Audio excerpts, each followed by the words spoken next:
आपको अंदाजा नहीं है कि अमेरिका और इस्राइल ईरान में कितना खतरनाक खेल खेल रहे हैं। इतना खतरनाक खेल कि पूरी दुनिया उसकी गिरफ्त में आ सकती है। क्या आप जानते हैं कि अमेरिका और इस्राइल सुप्रीम लीडर खामेनी के जनाजे को निशाना बना सकते हैं? इस बात की सुगबुगाहट लगातार हो रही है।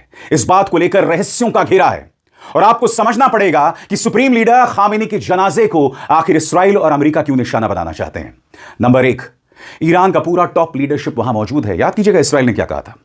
इस्राइल ने कहा था कि सुप्रीम लीडर का जो भी उत्तराधिकारी होगा हम उसे मौत के घाट उतार देंगे। और बताया जा रहा है कि मुश्तबा खामेनी यानी कि खामेनी के जो बेटे हैं वो उनकी जगह ले सकते हैं और मुश्तबा खामेनी उनके सुपुर्दे खाक में मौजूद रहेंगे, इसमें दो राय नहीं है। समानांतर तौर पर अमेरिका इसे धर्म युद्ध बना रहा है। यह मेरा बयान नहीं है दोस्तों, यह ट्रंप की पार्टी के सांसद लिंडसे ग्रेहाम का बयान है। अक्सर इस तरह के आरोप मुसलमानों पर लगाए जाते हैं, मगर अगर आप अमेरिका और इस्राइल के तेवर को देखें तो वो लगातार इस मामले को धार्मिक बना रहे हैं और यह अपने आप में निहायत ही खतरनाक है, क्योंकि युद्ध का होना वो पहले ही खतरा है। ऊपर से अगर आप उसे भड़काएं, उसमें धर्म का तड़का लगाएं, बार बार भड़काऊ बयान दें और उससे ऊपर अगर आप सुप्रीम लीडर के जनाजे पर हमला करें तो आपको अंदाजा है उसका क्या असर होगा। इंतजार कीजिए दोस्तों, इस पूरे प्रोग्राम में हम इस बात की चर्चा करेंगे कि क्या अमेरिका और इस्राइल सुप्रीम लीडर के जनाजे पर निशाना साधेगी। नंबर 2, फेक न्यूज के जरिए, फर्जी खबरों के जरिए किस तरह से अमेरिका और इस्राइल इस जंग में आगे बढ़ रहा है। जी हां, इस तरह की खबरें चलाई जा रही हैं फॉक्स न्यूज द्वारा कि हजारों कुर्दों ने ईरान पर हमला कर दिया है, इराक से ईरान पर हमला कर दिया है। खुद इराक इस खबर का खंडन कर रही है।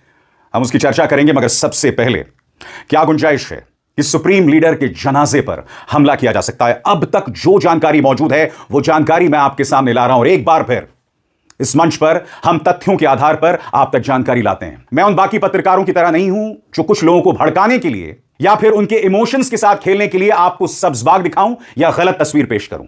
बड़ा प्रश्न, क्या अमेरिका और इस्राइल सुप्रीम लीडर खामेनी के जनाजे पर हमला कर सकते हैं?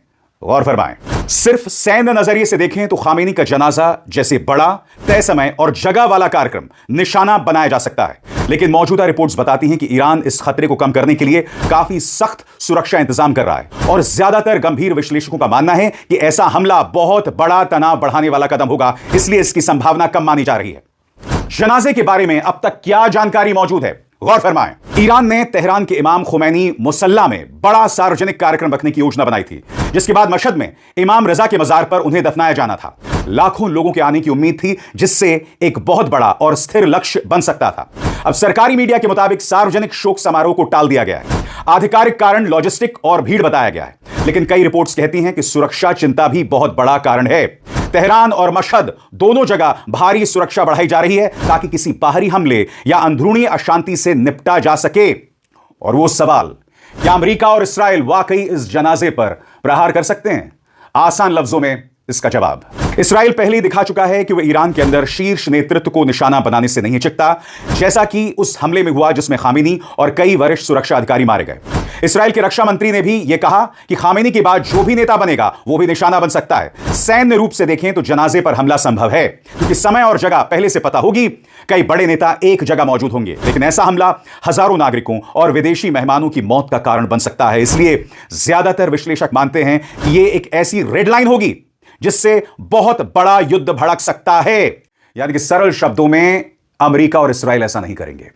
मगर मैं आपको याद दिलाना चाहता हूं दोस्तों, पहला हमला खामेनी पर होता है, दूसरा हमला कहां होता है? एक स्कूल पर 200 लोग मारे जाते हैं, 160 छोटी छोटी बच्चियां। यानी कि इस्राइल और अमेरिका के लिए कोई रेड लाइन नहीं है। ये लोग अपने लक्ष्यों की पूर्ति के लिए कुछ भी कर सकते हैं।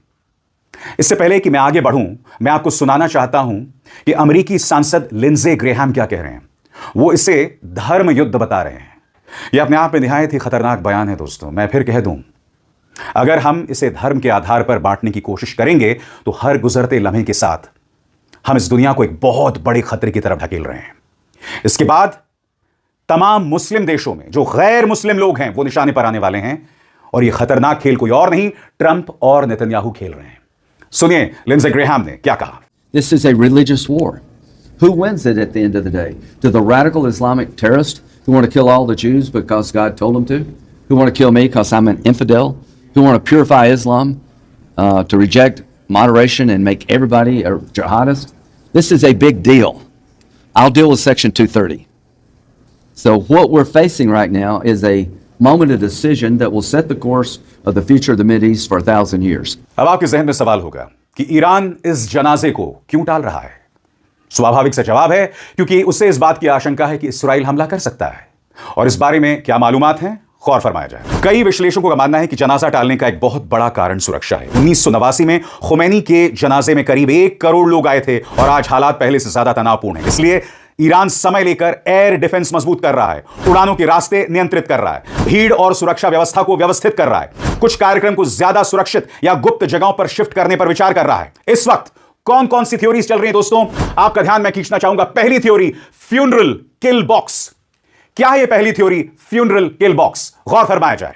फ्यूनरल किल बॉक्स थ्योरी, कुछ लोग कहते हैं कि अमेरिका या इस्राइल इंतजार कर सकते हैं जब कई बड़े IRGC और राजनीतिक नेता एक जगह इकट्ठे हों और फिर हमला कर दें। दूसरी, human shield theory.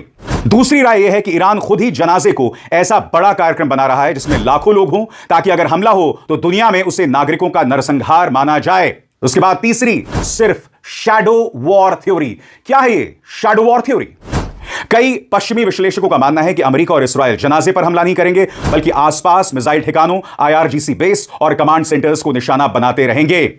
Inside job या लीक थ्योरी। और याद कीजिएगा दोस्तों, उस रहस्यमय शख्स पर मैं पहले ही कार्यक्रम कर चुका हूं।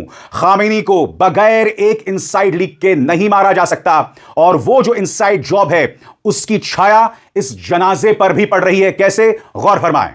कुछ लोग यह भी कह रहे हैं कि खामेनी की हत्या में अंदर से जानकारी लीक हुई, इसलिए ईरान अब जनाजे के दौरान अंदरूनी सुरक्षा को लेकर बहुत सतर्क है। ये तमाम मुद्दे हैं दोस्तों। और आगे बढ़ने से पहले एक जरूरी संदेश, मेरे कार्यक्रमों के लिए आप नोटिफिकेशन का इंतजार मत कीजिए। मेरे चैनल में जाइए और खुद जाकर कार्यक्रम देखिए और रहिए अपडेटेड। और समानांतर तौर पर, जैसे मैंने बताया, फेक न्यूज का प्रचार, और फेक न्यूज का प्रचार ईरान की तरफ से कम अमेरिका और इस्राइल की तरफ से ज्यादा किया जा रहा है। फॉक्स न्यूज पहले कहता है कि हजारों कुर्दों ने ईरान पर हमला कर दिया है। उनका कहना है कि हजारों कुर्द इराक की सीमा को पार कर रहे हैं और ईरान पर हमला कर रहे हैं। यह खबर लगातार आ रही है दोस्तों आपके स्क्रीन पर। यह देखिए, exclusive, thousands of Kurdish fighters launch ground offensive into Iran against regime officials say। I24 news के मुताबिक, क्योंकि फॉक्स न्यूज के अलावा I24 न्यूज ने भी यह फेक न्यूज दिखाई है, और खबर क्या कहती है आपकी स्क्रीन पर।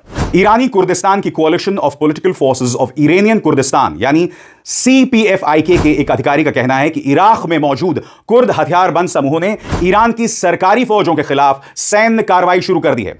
अधिकारी के मुताबिक कुर्दिस्तान फ्री लाइफ पार्टी यानी PJAK से जुड़े कुर्द लड़ाके सोमवार 2 मार्च से ही ईरान के अंदर लड़ाई की पोजीशन लेना शुरू कर चुके हैं। मगर क्या यह खबर सही है? सरासर गलत है। यह ट्वीट देखिए, खुद इराकी अधिकारी कह रहे हैं कि हजारों की तादाद तो बहुत दूर की बात, एक कुर्द लड़ाका भी ईरान में प्रवेश नहीं कर रहा है। यानी कि खुद इराक, जिसका तनावपूर्ण इतिहास है ईरान के साथ, याद कीजिएगा 8 साल तक 80 के दशक में ईरान और इराक के बीच में युद्ध चला था, बावजूद उसके इराकी अधिकारी का कहना है कि एक भी कुर्द लड़ाके ने प्रवेश नहीं किया है। यानी फेक न्यूज के सहारे अमेरिका और इस्राइल ये जंग लड़ रहे हैं, और बात यहां तक सीमित नहीं है। एक और मैं खबर आपको बताने वाला हूं, उसे सुनने के बाद आपके होश फाख्ता हो जाएंगे। क्या आप जानते हैं खबर क्या आई थी? कि ब्रिटेन के साइप्रस में सैनिक बेस पर एक मिसाइल के जरिए हमला हुआ। यह खबर आई थी, याद है ना आपको? अब खुद ब्रिटेन कह रहा है कि ईरान ने हमला नहीं किया था। अब आप मुझे बताइए, अगर ईरान ने हमला नहीं किया था ब्रिटिश बेस पर, तो हमला किसने किया था? कहीं ऐसा तो नहीं है कि अमेरिका और इस्राइल तमाम देशों पर दबाव बना रहे हैं ताकि वो इस युद्ध में शामिल हो जाएं? क्या खाड़ी के देश अमेरिका और इस्राइल की इस चाल को समझ पा रहे हैं? क्या यूरोप के देश उनकी इस चाल को समझ पा रहे हैं? इसकी चर्चा कुछ देर बाद। मगर सबसे पहले दोस्तों, इसमें दो राय नहीं है कि ईरान की तरफ से कुर्दिस्तानी ठिकानों पर हमले हो रहे हैं। सबसे पहले दोस्तों, ये वीडियो मैं आपको दिखाना चाहता हूं। यहां पर जो एंटी इरानियन मिलिटेंट्स हैं, ईरान उन पर हमला कर रहा है। यह वीडियो उसकी बानगी है। यानी कि ईरान के खिलाफ काम करने वाले चरमपंथियों और आतंकवादियों पर ईरान लगातार हमला कर रहा है। यह पहला वीडियो है जो एक ईरानी न्यूज एजेंसी के हवाले से आ रहा है।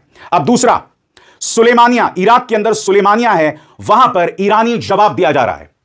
यानी कि इसमें दो राय नहीं है कि कुर्द विद्रोही ईरान पर हमला कर रहे हैं, मगर जो खबर दी जा रही है ना कि हजारों की तादाद में वो सीमा पार करके जा चुके हैं, यह गलत खबर है और इसका खंडन खुद इराक कर रहा है। मगर जैसे कि आप देख सकते हैं इराक के सुलेमानिया में किस तरह से ईरान जवाब दे रहा है ईरान विरोधी चरमपंथियों का, ईरान विरोधी मिलिटेंट्स का, और इस बारे में क्या जानकारी है मौजूद, गौर फरमाएं। बड़ा प्रश्न, क्या कुर्द विद्रोहियों ने ईरान पर हमला किया है? चलिए इस अहम सवाल का जवाब देते हैं सरल अंदाज में।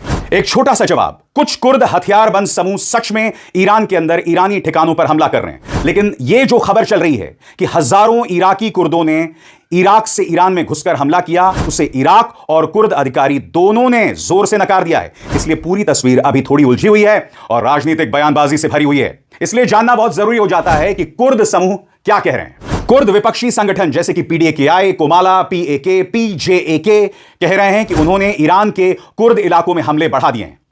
इन हमलों में आईआरजीसी के ठिकाने, खुफिया दफ्तर, पुलिस स्टेशन और कुछ मिसाइल से जुड़े ठिकाने निशाने पर बताए जा रहे हैं। एक कुर्द नेता के मुताबिक ईरानी कुर्दिस्तान के कई इलाकों में हमले तेज हुए हैं, यानी लड़ाई ईरान के जमीन पर ही हो रही है, जरूरी नहीं है कि इराक से हमला हुआ हो। हजारों इराकी कुर्द के हमले वाली खबर, क्या है इसके पीछे का राज?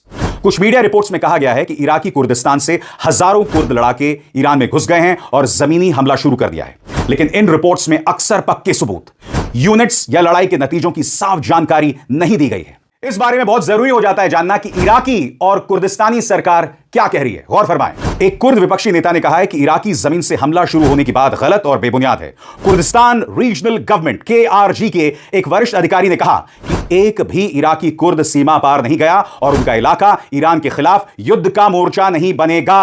तो इराक ने स्पष्ट कर दिया है कि उसकी जमीन से ईरान पर हमला नहीं होगा। मगर आप देखिए i24 न्यूज, फॉक्स न्यूज किस तरह से इन झूठी खबरों का प्रचार प्रसार कर रहे हैं। मगर इस बात को नजरअंदाज नहीं किया जा सकता दोस्तों कि इस पूरे मामले में अमेरिका और इस्राएल कुर्द विद्रोहियों को मदद दे रहे हैं, सैनिक साजो सामान की और पैसे की, क्योंकि आप जानते हैं कि इराक में अमेरिकी सैनिक पूरी तरह से काबिज हैं, लिहाजा कुर्द विद्रोहियों से उनका संपर्क एक लंबे अरसे से बना हुआ है। इस बात को नजरअंदाज नहीं किया जा सकता कि अमेरिका और इस्राएल उन्हें सैनिक मदद जरूर दे रहे हैं, सैनिक साजो सामान की मदद जरूर दे रहे हैं, और इस्राएल एक और खतरनाक खेल खेल रहा है। और वो खतरनाक खेल क्या है? उस खतरनाक खेल के अंतर्गत कई फ्रेंडली कंट्रीज के मिलिट्री बेसिस पे हमले किए जा रहे हैं। मसलन साइप्रस में एक ब्रिटिश बेस पर हमला होता है। मैं आपको खबर बताऊंगा और इस खबर में बताया जा रहा है कि खुद ब्रितानी सरकार कह रही है कि जिस मिसाइल के जरिए हमला हुआ, कहने को वह ईरानी मिसाइल थी, मगर यह हमला ईरान की तरफ से नहीं हुआ। खबर सुनिए। They can also confirm that a Shaheed-like drone, which targeted RAF Akrotiri on the 2nd of March, that was the drone that came in at midnight. They are saying that that was not launched from Iran. So that is interesting and significant. They are not giving us any information as yet as to where they think that was launched from. But a drone that hit RAF Akrotiri, that was the one I think that caused damage to the airstrip, did not come from Iran, was not launched from Iran. Obviously, may well have come via Iran. जब आप ये खबर देख रहे थे तो समानांतर तौर पर मैं उसका हिंदी में अनुवाद भी आपको दिखला रहा था, ताकि आप में से जो लोग अंग्रेजी में थोड़े से तंग हैं वो समझ सकें कि वो खबर क्या थी। मगर ये क्या बतलाता है? यह बतलाता है जो खतरनाक खेल यहां पर अमेरिका और इस्राएल खेल रहे हैं। अब मैं आपको एक मानचित्र दिखाना चाहता हूं आपकी स्क्रीन पर। यह है इस्राएल और वो है साइप्रस। आप देखिए, इस्राएल से साइप्रस एक सीधी लाइन है, एक सीधी लाल रेखा, यानी कि इस्राएल से साइप्रस में हमला, खासतौर से जिस बेस की हम बात कर रहे हैं, वो हमला कितना आसान हो जाता है। अब आप समझ रहे हैं ये क्या खेला है? मैं एक बात स्पष्ट कर दूं, अभी तक यह स्पष्ट नहीं हुआ है कि यह हमला इस्राएल ने किया है, अमेरिका ने किया है, या फिर किसी ईरान समर्थित गुट ने किया है। मगर खुद ब्रिटेन के रक्षा मंत्रालय का कहना है कि यह मिसाइल हमला ईरान ने नहीं किया। अब आप समझ रहे हैं कि झूठ के आधार पर, नफरत के आधार पर किस तरह का खेल अमेरिका खेल रहा है। अब आप समझे कि इस पूरे कार्यक्रम का क्या मकसद था। नंबर 1, सुप्रीम लीडर के जनाजे पर हमले की साजिश। नंबर 2, लिंडसे ग्रेहाम का कहना यह एक धर्म युद्ध है। और नंबर 3, तमाम जो दोस्त देश हैं उन्हें शामिल करना, उनके बेसिस पर हमला करना ताकि वो इस युद्ध में शामिल हो जाएं। खेला समझिए साहब, बहुत खतरनाक खेल है। मगर अफसोस की बात है, तमाम यूरोपीय देशों में सिर्फ एक स्पेन है, स्पेन के प्रधानमंत्री पेड्रो सांचेज, जिन्होंने ईरान पर हुए हमले की मुखालफत की है, आलोचना की है। बाकी सब खामोश हैं। सबसे शॉकिंग बात, भारत में ईरानी नौसैनिक आते हैं मिलन 2026 में भाग लेने, जो कि भारत के विशाखापट्टनम में होता है। जब वो लोग वापस जा रहे होते हैं तो एक अमेरिकी टॉर्पीडो से उनके जहाज पर हमला होता है, 100 लोग मारे जाते हैं। सबसे बड़ी बात, उस जहाज के पास हथियार भी नहीं थे, क्योंकि अंतर्राष्ट्रीय नियम के मुताबिक जब आप किसी एक्सरसाइज में शिरकत करने जाते हैं, किसी अभ्यास में भाग लेने जाते हैं, तो आप हथियार नहीं रख सकते। यानी कि जिनके पास हथियार नहीं थे, अमेरिका ने उस पर एक कायराना हमला किया। और सबसे बड़ी बात, भाजपा सरकार पूरी तरह से खामोश है, पूरी तरह से खामोश है। इससे ज्यादा शॉकिंग बात, या ये कहा जाए शर्मनाक बात, कुछ नहीं हो सकती। हमारे मेहमान जिन्हें मौत के घाट उतार दिया गया, नंबर 1, नंबर 2 भारतीय महासागर में हुआ, नंबर 3 श्रीलंका उनकी मदद कर रहा है। मैं जानता हूं कि यह सब श्रीलंका की समुद्री सीमा में हुआ, मगर कम से कम एक बयान तो जारी कीजिए। खामोशी बनी हुई है और उससे बड़ी त्रासदी कुछ नहीं हो सकती। मगर इस मंच पर हम आपके सामने मुद्दे रखते हैं, तथ्यों के आधार पर, फैक्ट्स के आधार पर, और आगे भी रखते रहेंगे, यह मेरा वादा है। अभिसार शर्मा को दीजिए इजाजत। नमस्कार।